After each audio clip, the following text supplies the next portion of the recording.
That right there was from Noonan, Georgia, from the peaceful No Kings protests. But we saw across the great state of Georgia people coming out to express their disapproval of the Trump regime. You look at the numbers in Georgia. Georgia can be flipping blue in a big way, largely viewed now as a purple state. It's got 2 Democratic senators. But take a look at Trump's approval in Georgia.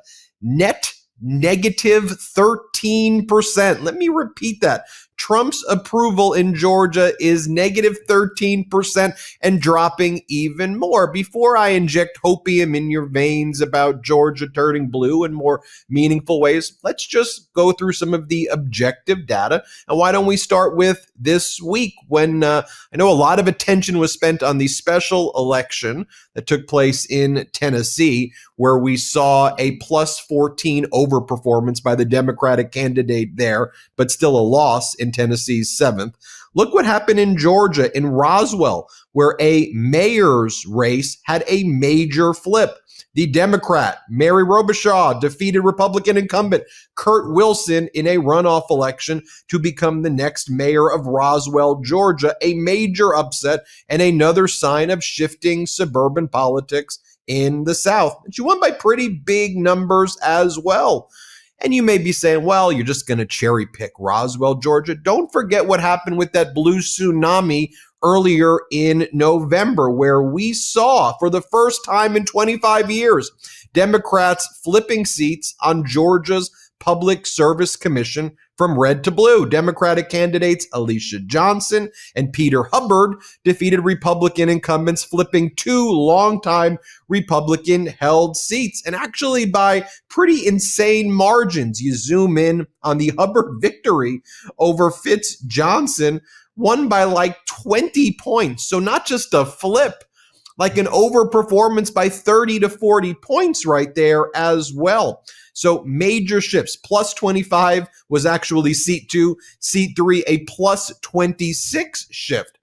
So now you take a look at Georgia's 14th Congressional District, which was held by Marjorie Taylor Greene. She's announced her resignation, which will be effective in early January. And she said the Republicans in Washington, D.C. have betrayed her congressional district. She says people talk to her all the time about affordability, about kitchen table issues, and about transparency. And the Trump regime and the MAGA Republicans in Washington are doing none of it. Now, can Georgia's 14th congressional district flip blue? It's, of course, not going to be easy, but it's about a plus 19 Marjorie Taylor Greene Trump district based on the data.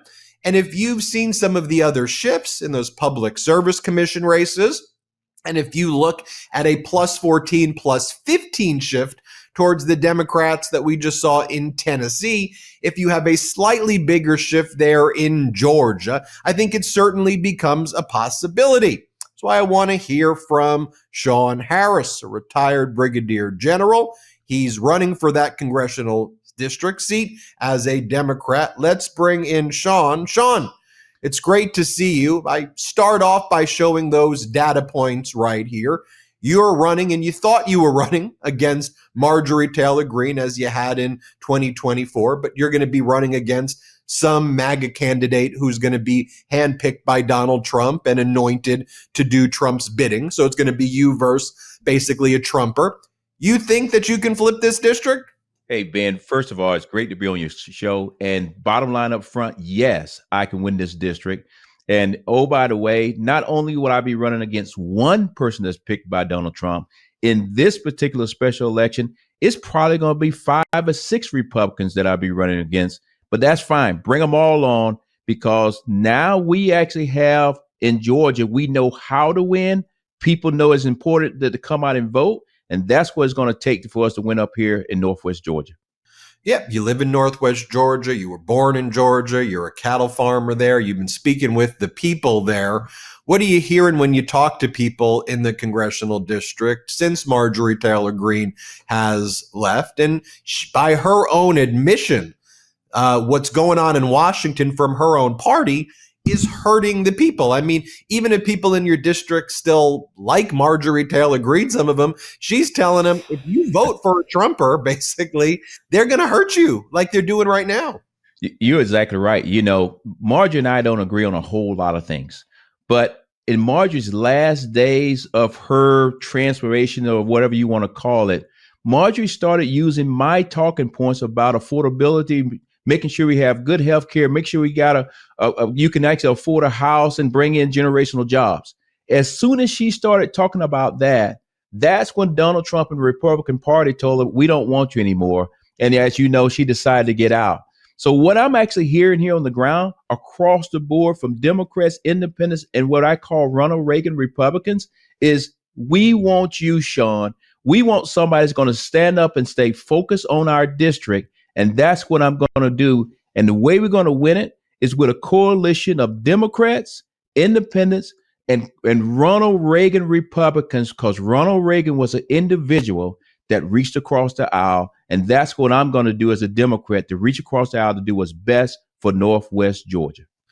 Well, I think even doing something that tilts in the positive direction is better than what exists right now. And as you said, look, whatever Marjorie Taylor Greene's transformation is or was, or what she's posturing for the future, or if this is personal because Trump wouldn't endorse her for the Senate, let's be clear, her track record in the past was very bad. You ran against that track record. It was not for affordability. It was whatever Donald Trump does. She was his main lieutenant. But if you just look at the race now, no Marjorie Taylor Greene, and you see the types of candidates who are likely going to be running in the special election, handpicked by Donald Trump, these are people who love Trump's disastrous bill, people who will cover up the Epstein files, people who will support the tariffs that we know are harming cattle ranchers and others. So, what partisanship is so deeply entrenched in people psychologically that it's hard to get them to switch over. But it's like, come on, people. This regime is actually hurting you. Every day they work up and inflict pain upon you. So, don't you want someone who helps you, or you want people who just literally wake up to hurt your lives? Like this Trump regime has been crazy for your district in terms of the pain they've caused. Maybe talk to that, like healthcare being ripped away and just people's lives being harmed every day by this chaotic regime. Well, I tell you, Ben, you're spot on. Here, what's actually happening on the ground. Just last night, I was at a parade here in Rockmart, where I actually live. The people were out on the street. I was the only candidate that was actually out there saying Merry Christmas, shaking hands, saying hi to people. And actually the people were like, Shawn, we never saw Marjorie Taylor Greene. So just the fact that people can see me, can touch me, that is making a difference. But I'll even go a step further.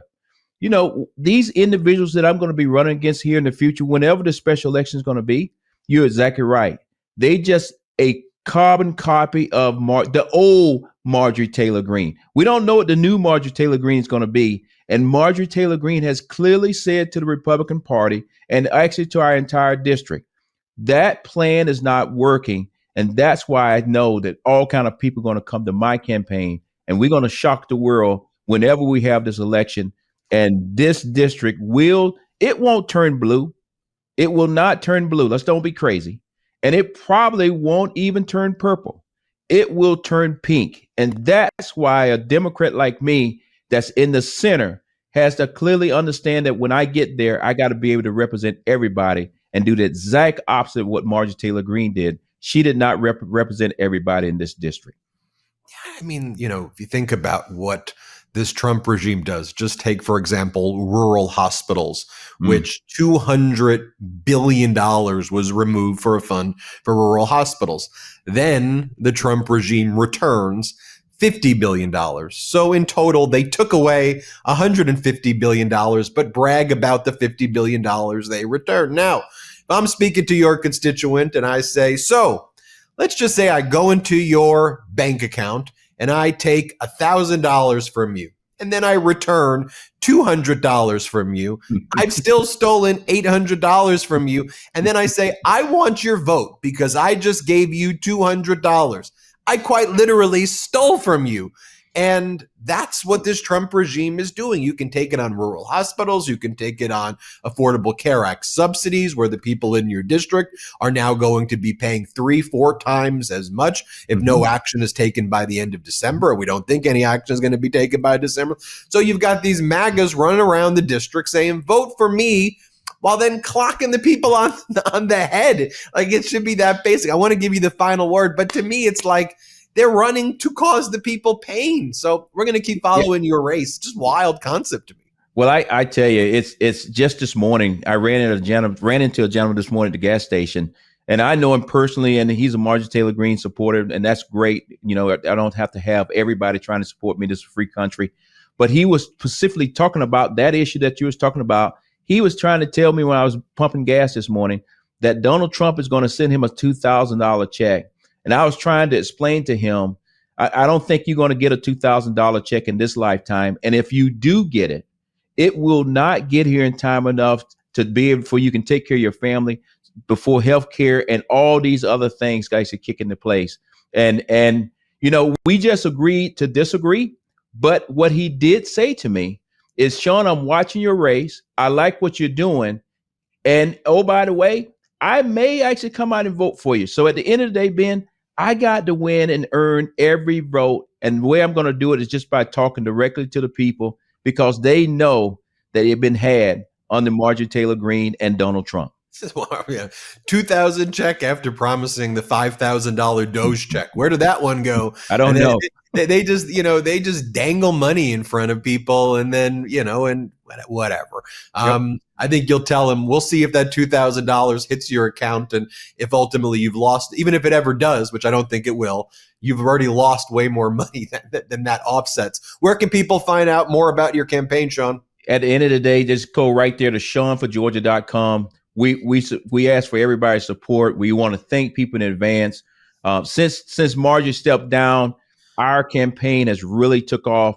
I just want to say two things. One, I ask for your prayers, because this thing is not going to be easy, but we're going to win it. And then if you can give to our campaign, please give what you can. I know money's tight. Make sure you can feed your kids. But if you can give to our campaign, that's great. But I would tell you this. I look forward to that night when we can all stand out there together and say that we actually won this election and we're doing the right thing for the people here in Northwest Georgia. Retired Brigadier General Shawn Harris, now running in Northwest Georgia, Georgia's 14th Congressional District. Thanks, Shawn. Thank you. Everybody hit subscribe. Let's get to 6 million subscribers. Want to stay plugged in? Become a subscriber to our Substack at MeidasPlus.com. You'll get daily recaps from Ron Filipkowski, ad-free episodes of our podcast, and more exclusive content only available at MeidasPlus.com.